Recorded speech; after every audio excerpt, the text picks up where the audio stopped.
Hello and welcome to another episode of Supercoach Insider. My name is Chris and the preseason is done, guys. It's time for everything to happen. So there's a couple of housekeeping things that I want to go through before we get into the team reveal. Again, I feel like I'm doing this every time we record, but I do definitely apologize for the lack of content. We're trying to pump out as much as we can. Honestly, between me and 5 kids and Ben and his 2 kids, it's just been insane to try and get time together to be able to record. These, little videos are a lot easier, but, dedicating, an hour and a half, 2 hours to our recordings is starting to get a bit tough. This week's going to be pretty big for us, obviously, and we obviously have committed to doing some recordings, but I just wanted to apologize right off the bat. We will get some more content out to you. We've still got the midfielders and forwards and pods coming out. We want to do our top 10 still. We're going to do a preseason review, and then we've got obviously round 0 happening next week. So lots of content coming out. The thing is, a lot of the content kind of is null and void once round 0 happens because we get a lot more information. So we're still contemplating whether or not we just do everything after round 0 or we try and get as much stuff as we can in between now and then. So a couple of those things will happen, but we just want to make sure that we get our bases covered. In the meantime, so we obviously watched quite a lot of the preseason games, and my team has fluctuated a lot over the last few weeks, especially probably today. I'm actually super happy with my team because it's kind of like confirmed a lot of stuff that I had over the preseason, and answered a lot of questions that I didn't need. I think the only real thing left is like the last bit of rookies. Obviously, that's to come next week, with team announcements and things like that. But for now, I'm really, really comfortable with my team. I feel like I've got a really good mix of high-end talent, mid-priced value, and the best rookies available.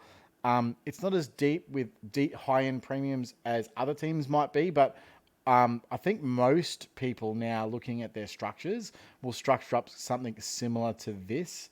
So I will go through the picks. I'll go through some alternative picks that I have also looked at that I am still partial to, but they're just not quite in my team and things like that. If you have any questions about your team or anything like that, feel free to drop them in the comments and we'll try and get back to as many as we can. But I'm going to go through them. Pick number 1, he's been in and out, Nick Dacos. Look, he played one of the worst games I've seen him play and still put up 102 in like just over a half of game time. Like I think it was like 57%. Like just ridiculous. Just a reminder that he's the GOAT. No, that's obviously, I say that in jest, but this kid has the scope to be up there with Gary Ablett Jr. as far as I'm concerned. Like if he maintains the level of consistency that he has and his body remains as good as it can be, then there is no reason why Nick Dacos can't be up there when it's all said and done as one of the greatest players of all time. But as far as Supercoach goes, wow, he's going to be phenomenal. I still think by a long shot, he's D1 for the year. I don't know if there's anyone that can rival what his output is going to be able to be. And when I looked at, possible fixtures early, you look at Sydney and Hawks, who last year obviously tagged him quite successfully. Sydney now have delisted Ryan Clark, who obviously was the tagger last year. And it doesn't look like Finn McGuinness is in any of the best 22 situations at Hawthorn. So they still might ply tags, but those are the guys that obviously gave him trouble. And it doesn't look like they're going to be partaking against Nick Dacos this year. So those worries sort of alleviated a little bit, as well as his performance, obviously, in the preseason. Seems to have got his body right after the injury last year. And I'm stoked to be able to have him in my team. Obviously, the bye is not ideal. But as you'll see in my team, he's actually the only one with a bye in this defensive line. So I feel like I can cover him for at least that week. And because of his high ownership percentage, he's currently, I think, one of the, if not the highest owned player, the second highest owned player at 69%. So I think, most competitive teams will have him anyway. So it's kind of like, well, okay, that week's not great because there's a few guys that you might want to pick that also have that bye. But if everyone's got him, then it's kind of not as much of an issue. So Nick Dacos, D1. Sicily, I'm not sold on so far this preseason. There is every chance that I target him very early in the season, and that will depend on his scoring and things like that. What happens at Hawks, how they're using him, the personnel that they have available. Is he going to play more of a lockdown role? Is he still playing that release out? Does he get majority kickouts? What happens when Weddle returns? There's a lot going on at Hawthorn, and I'm just not really sold right now on it. So for now, I'm skipping. Look, Tom Stewart didn't have the greatest score, but his role was just same classic Stewart. And what he has round one is a VC opportunity, because what we saw today in the preseason with the St Kilda, still happy to let halfbacks just do whatever they like. And if you've got Zach Fisher scoring 130 plus, Sheasel still notched, I think, 31 or 32 disposals and played pretty shit. I can just see Tom Stewart just running amok and doing what he pleases. So he's a VC opportunity round one, and I want to get on him. There's also an inherent value in his starting price because he had that 18 in round one getting injured last year. So there's still a value in it at 635k. I just want to be on that. He's the outside of Dacos. He's like the only like real high end premium that I'm really comfortable in, especially in the defensive line, because they're throwing up some question marks at the moment as to who's going to be top six. So I'm pretty confident these two, absolute locks. All right, moving on to pick three now. So I had Sheasel in this spot for a little bit, and I still think Sheasel is going to go well. So don't think that this is me like avoiding that pick. I just, in my team right now, he doesn't fit my structure, and there are others that I want to have instead. I also don't mind monitoring him and seeing how he's going. Worst case scenario, Sheasel pops off and you pick him up for 50k more. That's okay. I'm not against it. I also really like that he doesn't obviously have an early buy. There's a lot to like about the Sheasel pick.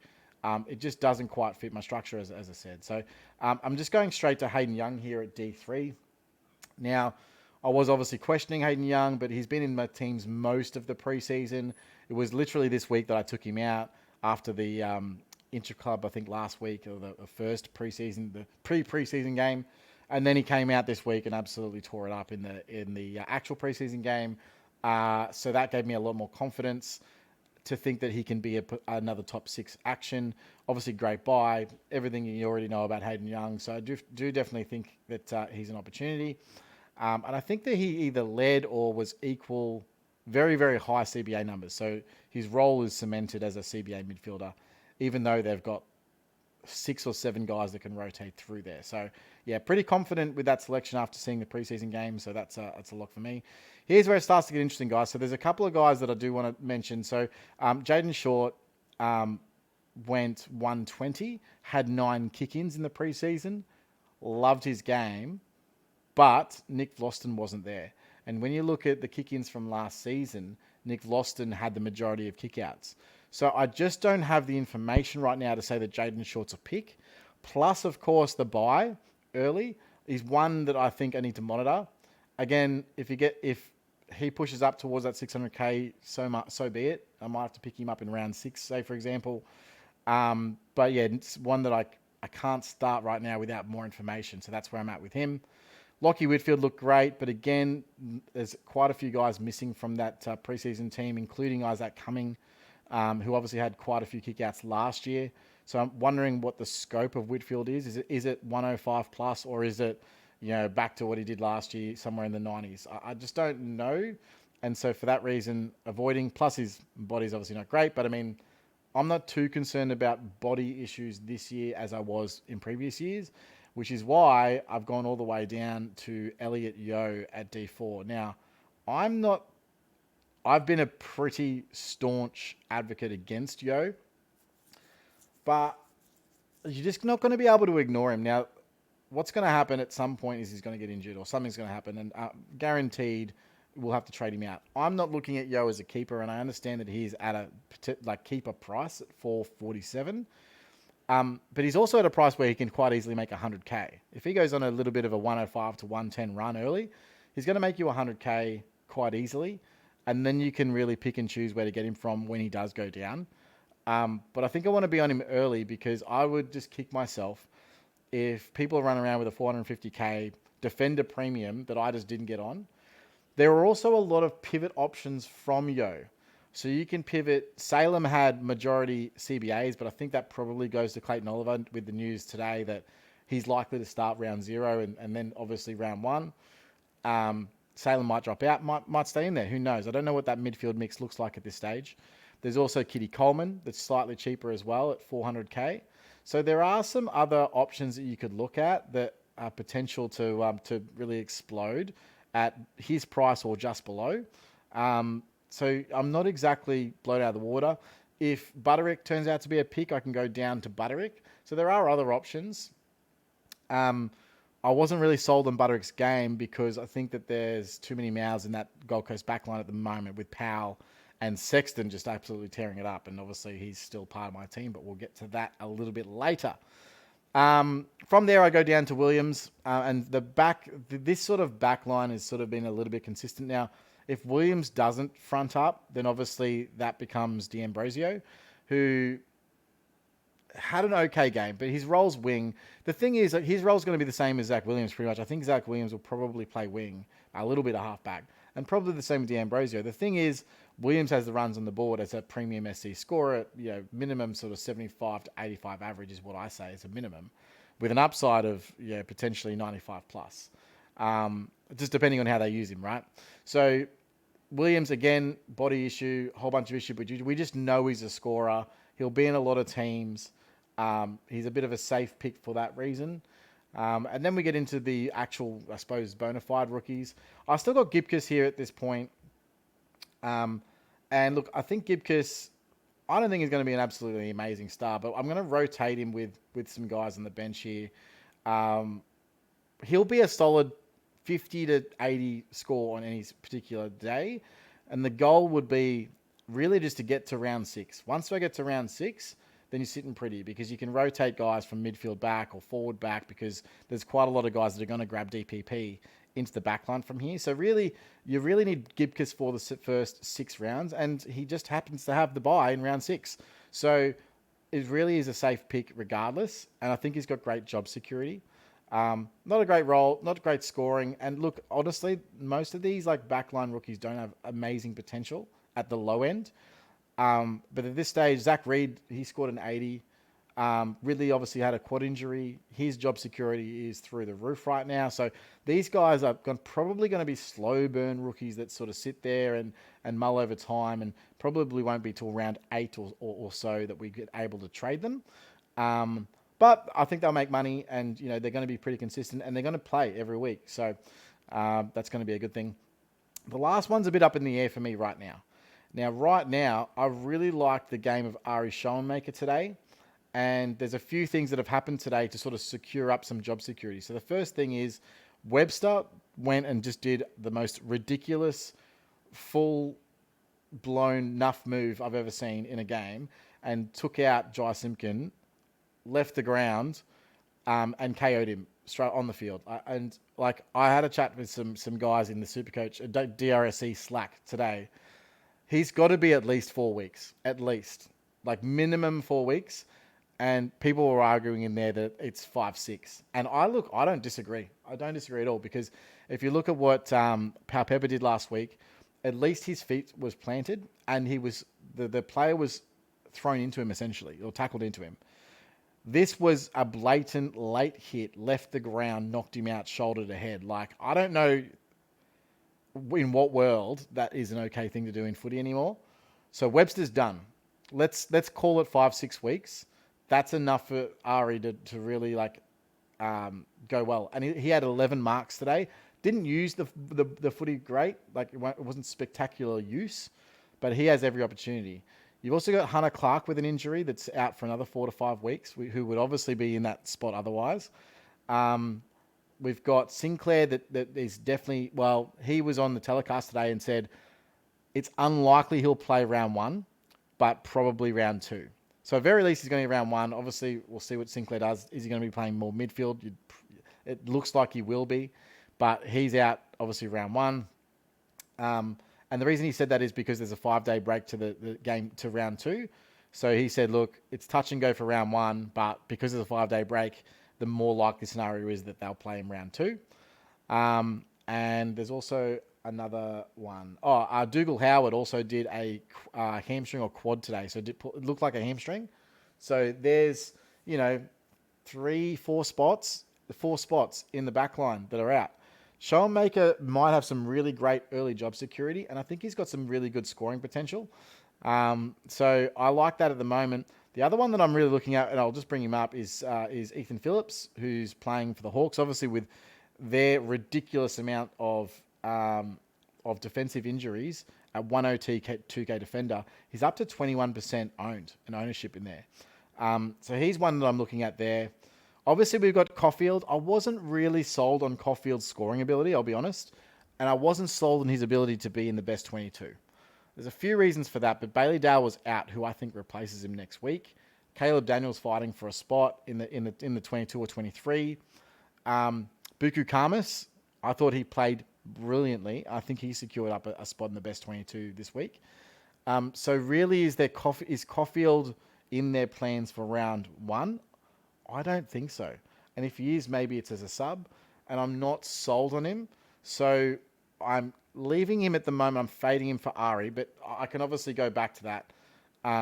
That's something that can happen. But at the moment, I'm going with Ari Showmaker in this D8 position. So again, see what happens. But I think that there's an opening there to make some really good early quick cash from Ari. Moving on to the midfield. Now, this is a weird mix. People are going to love or hate this midfield, depending on who you ask. But it has some really top-end talent and some really great mid-prices and the best rookies. So, first and foremost, the Bont. One look at that game, you just go, wow, how can I not have this guy? I think he probably goes back-to-back M1, outside of Dacos, obviously, who's a defender. I don't think they're changing his role much. I think they played him probably a little bit too much in this game, but he hit 130 with, I think, relative ease.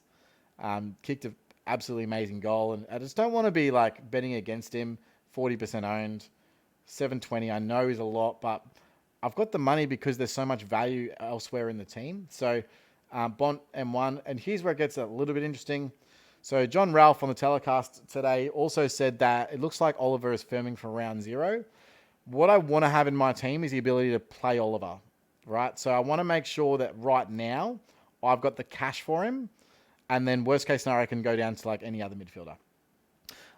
But at his price, he's actually quite value because I think that he's one of the guys that could quite easily average 130. I think we already know that. 4 years of 120 plus. If he's playing round 0, we get to look at him. Obviously, he has the bye, so that's one negative, but we do get the round 0 to have a look. I don't think Petraka's a pick because of that. Laird, I don't think is a pick because of the mooted forward time, though he did have the most CBAs this week.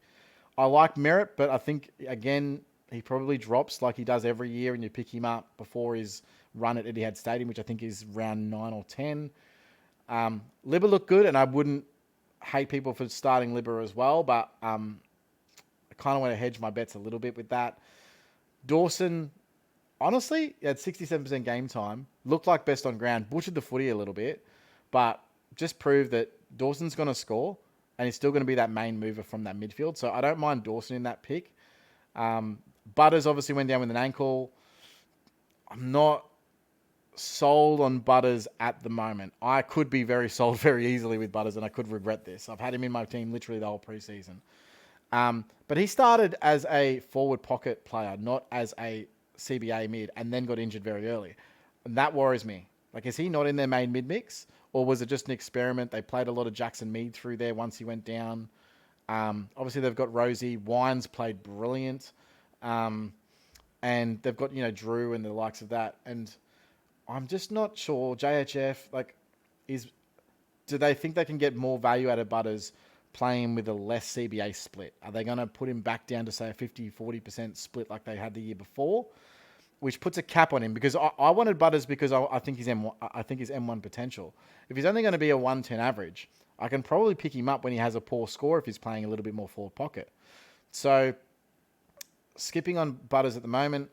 Similarly, this could bite me, but LDU is the other one that I've had most of the preseason. And I've passed him up to Oliver. Played terribly today. Just didn't look like he really wanted to be there. They took him off, I think, in the last quarter and just went, just have a rest, mate. He scored 36, I think. It was a really bad game. He was a bit fumbly with the footy, wasn't disposing of it well. He got Jack Steeled. Steel kind of locked him up.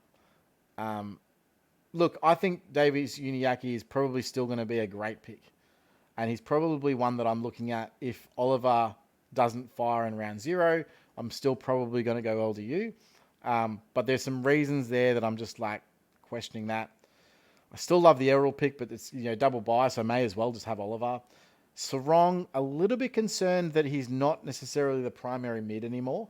And, with the CBAs that they gave to Fife and Young, like, is he going to get as many clearances? Is he going to get as many disposals? Like, what's his average is going to look like? Can he push that 111 up to 120? Like, that's why I wanted him. Similarly, Tom Green has all the ability to do it, gets the ball enough, but his DT to SC ratio just doesn't quite work for him because his efficiency is not great, and it's still not great. And I hope that I'd seen something different this game, and I just didn't. Could change during the season, could be on it. Obviously a good pick, just hasn't been sold on it. So those are sort of the other guys that I'm weighing up in that sort of forward mix. And then we start in Value Town at M3. So this is why it's, some people are going to love it and some people are going to hate it, right? So I thought Steele's game today was average at best. And he still got 111. Still laid 9 tackles. And I think he only had like 22 disposals or 21 disposals. Like he was efficient with the ball and he tackled well. He didn't have like an outstanding game and still managed to score 111. Like, kind of going through the motions and just doing what he does. So I think the value there is just too good at the moment. I might be swayed in round 0, and that's probably to Tuke Miller. But I don't know whether he is going to be an 80% mid, which is what he will need to be back to Tuke of old. So it's just something to monitor in round 0, and I'm glad I get to have a look at that, but he could be one that replaces him in this position. And then we go into, so you're at M3 already. Like, what more value do you have, Chris? Well, so this is part of the reason why I've gone also a little bit lighter. I know some people are looking at going even up to 5 premiums in defense. I'm not for this reason. I'm starting Martin at M4 with the view of him going obviously back into defense. Martin's game was, to me, exactly what I needed to see in order to pick him. He took some kickouts. Ridley went down, which means there's opportunity for more kickouts. I think he had 4 for the game. I think first quarter he mainly played sort of wing, and then from then on played all halfback. And there's unfortunately not a heat map available for the preseason games. Not sure why they didn't do that, but they do track where he got the football, and 76% of his possessions were in the defensive half. So I saw him obviously in the wing and moving forward and pushing up the ground. He kicked 2 goals. He actually didn't use the ball that great this game and still managed to score 109. He actually had a negative DTSC ratio because his use was poor. But if he's going to be able to get 30 plus disposals every game and no one cares, he's going to be an absolute monster. And I can see him being a top 6 defender. So at his price, getting someone who's going to be a top 6, if that is the case, I'm sold on at the moment. The other one that could be in this realm is Amon. And his game was awesome. I will not shy away from that. He only scored 96, but he had 9 kick-ins. And I'm not sure I can go there yet because I just don't have enough information and we don't have a round 0 game. But Josh Weddle didn't play because of soreness, apparently. And from all reports in the pre-season, they were looking at Josh Weddle as the guy that takes the majority of kick-outs and rebounds off half-back. And they use Amon in transition, but not necessarily from kick-outs, which is quite a significant boost to Supercoach scoring. So Amon has a potential to do what we think he could be, which is, again, a top 6 defender. I just don't have the information to make that call right now, so I'm not going to do it. That's one that I'm going to monitor in preseason. It might be someone we jump on early. It could be a pivot move from, say, a Steele or something like that. Or it could be an early upgrade. So one to definitely monitor is Amon. I don't know how you pronounce that, I'm sorry, but he's not there at the moment. Instead, Crouch, really impressive performance, mainstay midfielder. I was impressed with just his actual play. His hard ball gets was back to where almost like, I think it was like 2021 when he was a sort of breakout candidate and was, getting disposals at will. I thought he played fantastic, and he's using the ball a lot better. And in their system, I think he was the second highest CBA mid behind Laird.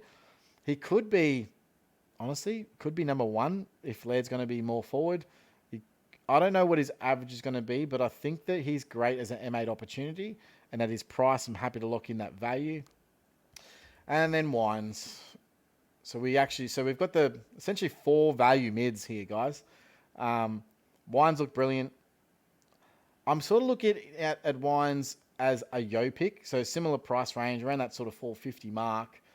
Can make 100k and be traded to an Uber, post the first initial buys, or he could average enough, especially early, to warrant a space until, say, he's after his buy, which is at his buy, round 12, round 13. So at round 13, they have their buy.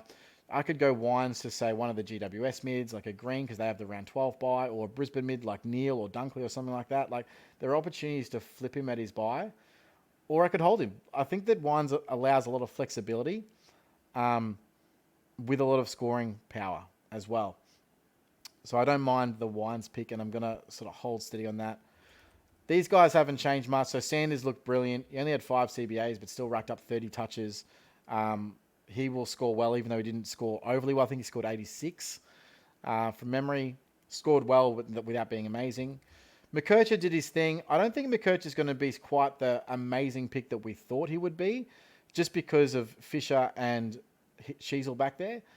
But they still look for him. I think he was a bit more nervous this game. There's still room for him in that back line. He's going to play every game. He's going to probably average, I reckon, 75 plus minimum. And I think everyone will have him. So bit of a no-brainer pick. I've gone a bit expensive on the bench. So someone who really impressed me, and I want, because when Oliver goes in his buy, I want someone there. Huswaite was fantastic.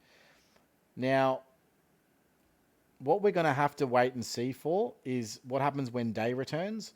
So Day's probably due back round 3, round 4, maybe 5. What does that impact his CBA rotations? Does that mean that he pushes more outside? What do they do with him? All I know is when I watch him play and he touches the ball, I go, oh, every time he does the amazing stuff all the time. It's quite ridiculous, really. They've got one here. Do they with his early season performance, push out a Nash or something like that instead of a Huswaite? I don't know, but I just want to have him. And yes, I think he'll make money. Yes, I think he's got good job security.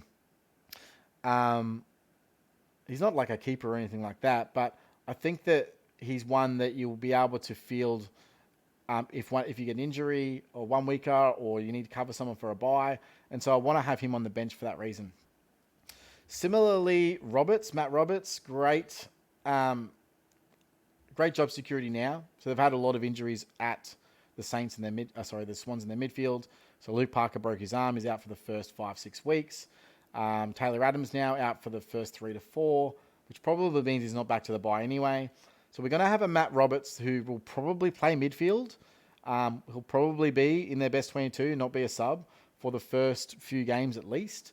Hoping up to their bye. Hopefully he makes enough cash by the bye that you'll be able to flip him.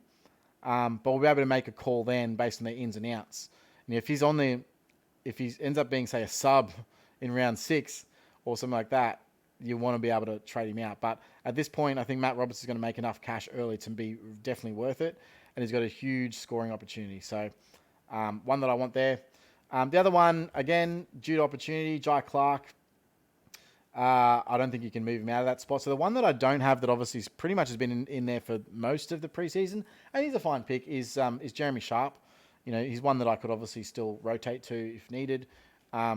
Wasn't amazing, but still scored his 50, and I think that he'll be somewhere between 50 to 65 average. So not bad for his price.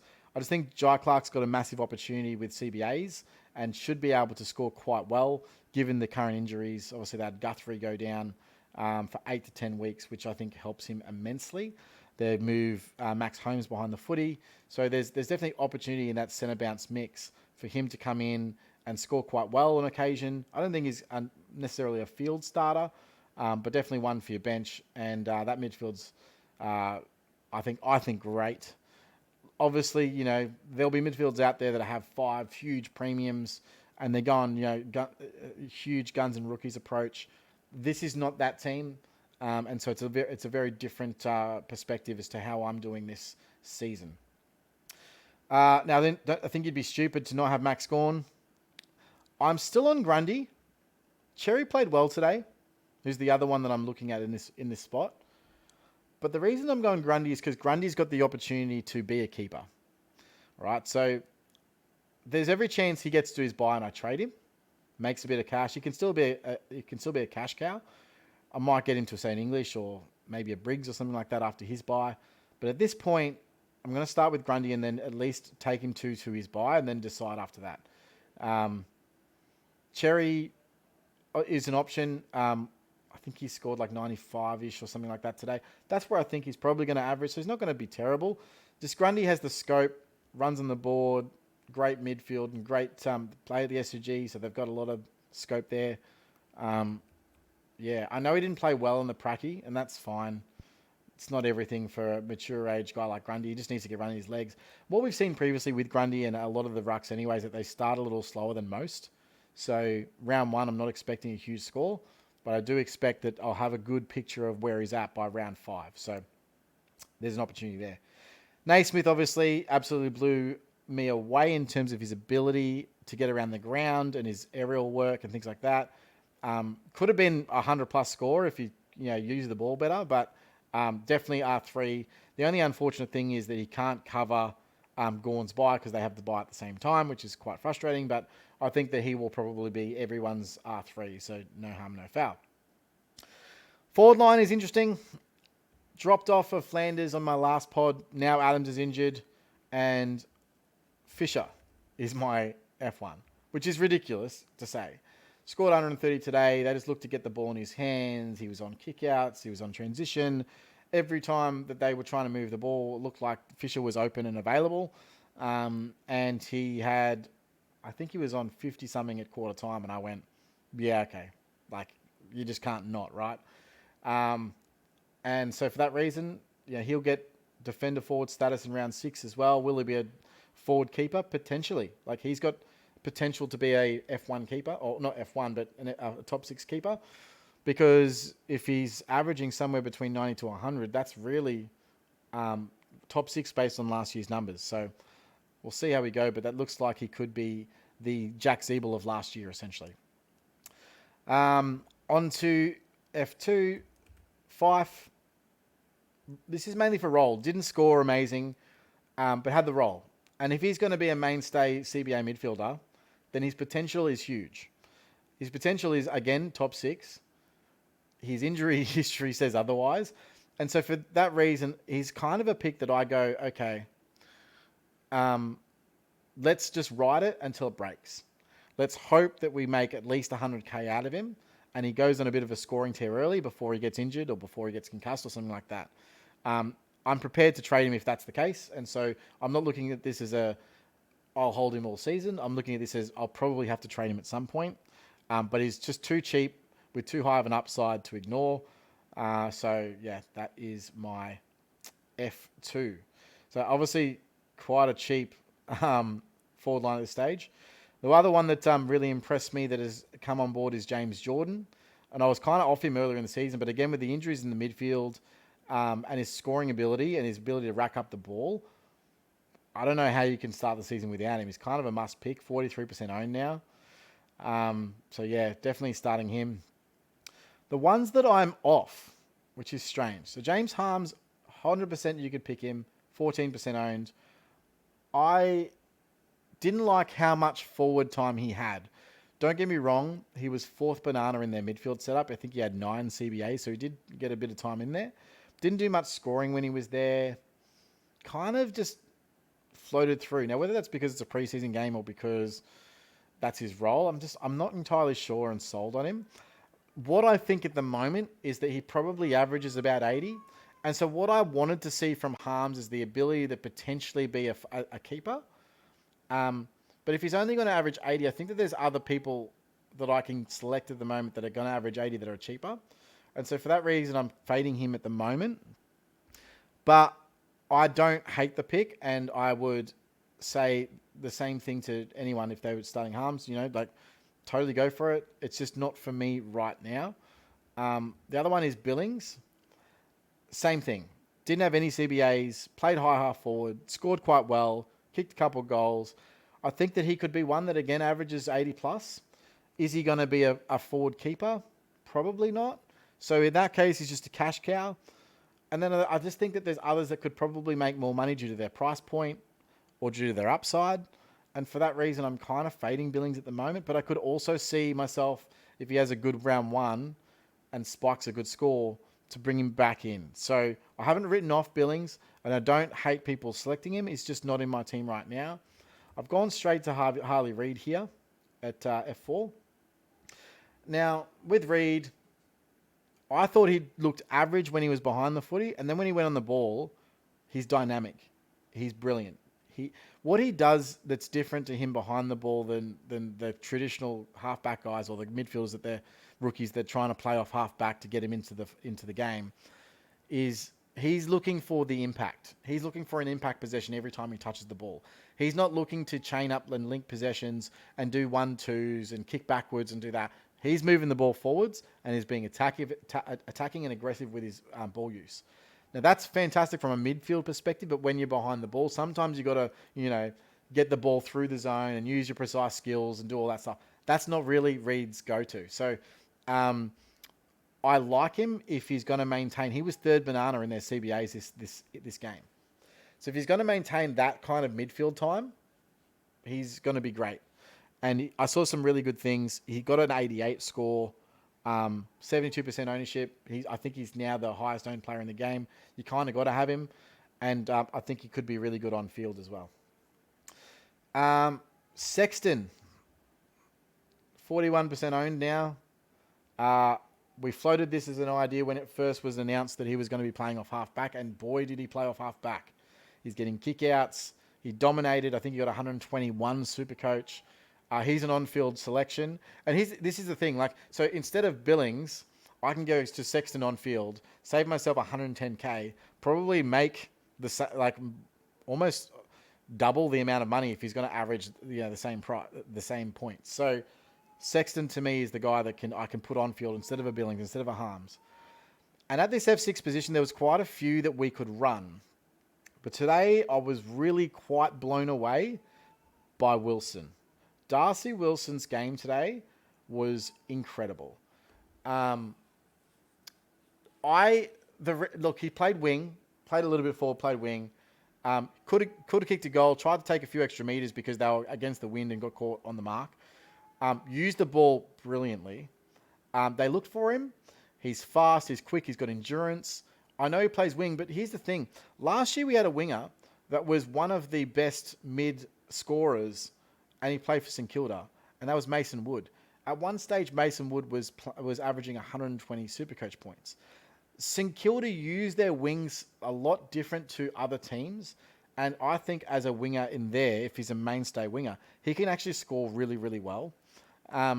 I can see 70 plus average out of him, and again, at his price, you're looking at someone that can make more money than a Harms, make more money than a Billings, and is a good on-field scorer. I'm comfortable with that at this point. So Wilson, for me, is great. Also now up to 51% ownership, so incredible. Last couple of spots available, and this is gone through that many changes. There's two guys here that are competing for the spot. I'll put in Windsor for now on the bench. Now, Windsor, for me, only had 11 touches and kicked 2 goals and scored, I think, 75 Supercoach, but he looked really good. The thing that I'm looking at here, I've got either one of two guys in this position, and that's Windsor or Lazaro. Lazaro started today as a main CBA mid. He was in their first CBA rotation. And then at about halfway through the second quarter, it was just after Simpkin went down with concussion.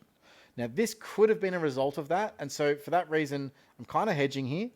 Lazaro might have been in their mix for higher CBA time today.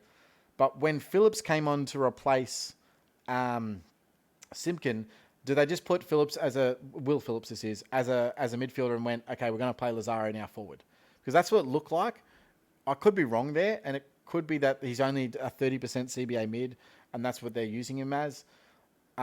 His disposal was a bit rushed. He had 21 touches and only scored, I think it was just high 60s, early 70s Supercoach. And the reason is he's just not quite as clean with the footy as you'd like to see. Could be the transition from VFL to AFL needs a little bit more time. But Lazaro, for me, was just not quite up to all the way there AFL standard. He's very, very close. Very, very close. What I like with this, though, if I start with Windsor, and if he has a good round zero score, I'll be able to get at least one price rise out of him before Lazaro's price changes. So if Lazaro proves that he's actually increasing CBA mid-time, his role's good, and he's averaging quite well, I can flip him in round 3, I think it is. Flip Windsor to him in round 3. I'll get at least one price rise out of Windsor, and then I can reevaluate based on that. So it gives you an opportunity to do that. But again, if you've got Lazaro over him, whatever. If you've got Lazaro on field, I don't mind that, because I think both of these guys' job security is quite good. And the last spot is up in the air. I really liked Harvey Thomas. Loved Harvey Thomas's game. He plays for GWS. My issue is that with small forwards, I often find, and Harvey Thomas is a 117k mid forward. I often find that they're the guys that are prone to being the sub or being subbed out. So I want to see more out of that. Also, obviously, the thing with GWS is that they do have the round 3 bye, which means that he'll get at least one price rise. But even for someone like him, you can sort of monitor and see how you go. I know they have North and West Coast in those first 2 rounds, which could be really good for scoring, of course. But we'll get to see round 0. So it's not a decision I need to make today. The one that I was really impressed with, which I highlighted earlier, was Buku Kamas. He seemed to be playing... It's either second or third tall, depending on his matchups. And he was intercepting really, really well, had a lot of marks for the day, even took a kick in. I think that he's got the scope to be better, and he's arguably more of a lock into the 22 than a Caulfield. This is a pick that needs to be a little bit flexible. Only 1% owned. But if I'm looking for, say, a 123-ish K forward, there's a few options here. I also don't mind Bailey Laurie, but he's got kind of sub written all over him at 125k. And then the other one is obviously Cadman. So Cadman could go really well, 127k. I don't mind that. Don't hate it. Finn McRae was good when he came on. I don't think he's in their best 22. I think he's probably sub or just on the outside. And for that reason, I'm not entirely sold on him. Outside of that, I don't think there's many in terms of the rookies at sort of F8 that I'm really super interested in. I'm just going to have a quick scroll through, though.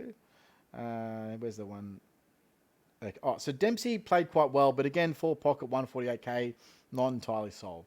Lohman played well. Is he best 22?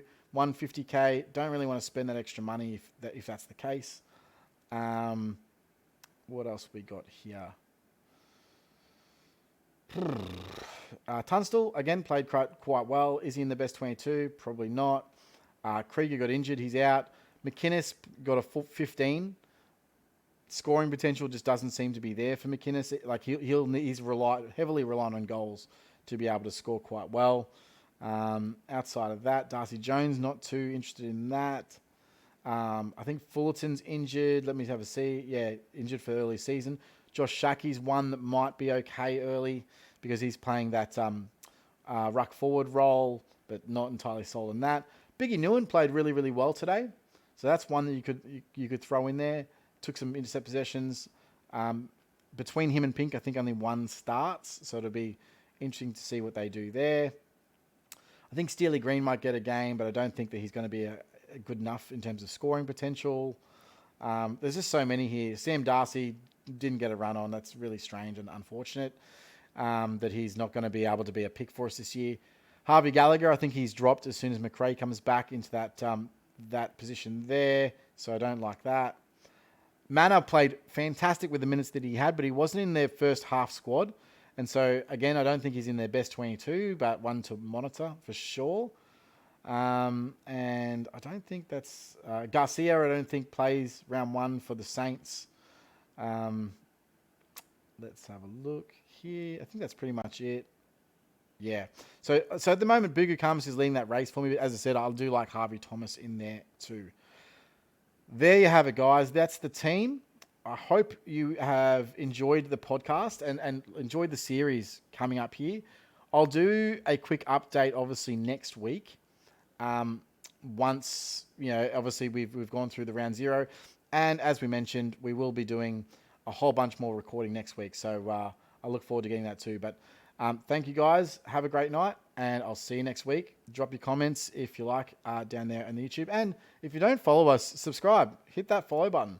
We just hit over 3K subscribers, so it's grown quite well over the preseason, and we do thank you guys immensely for all the support. Cheers, guys.